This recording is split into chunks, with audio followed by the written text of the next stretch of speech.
അസുഖബാധിതനായ ശേഷം മമ്മൂട്ടിയുടെ ഒരു ശക്തമായ തിരിച്ചുവരവാണ് അഭിനയത്തിലൂടെ നമ്മൾ മലയാളികൾ കാണുന്നത്.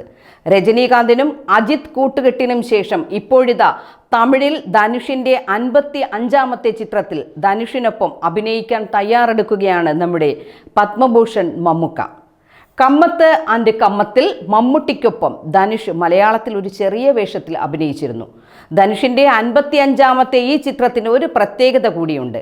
ശിവകാർത്തികേയൻ നായകനായി എത്തി പ്രേക്ഷകരെ ഒന്നടങ്കം കയ്യിലെടുത്ത അമരൻ സിനിമ സംവിധാനം ചെയ്ത രാജ്കുമാർ പെരിയസ്വാമിയാണ് ഈ ചിത്രത്തിൻ്റെ സംവിധായകൻ. സംഗീതം ചെയ്തിരിക്കുന്നത് സായി അഭയങ്കർ.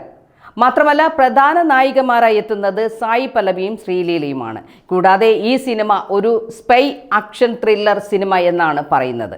ഷൂട്ടിംഗ് ഉടൻ ആരംഭിക്കുന്ന ചിത്രത്തിൻ്റെ പേര് ഇതുവരെ പുറത്തുവിട്ടിട്ടില്ല.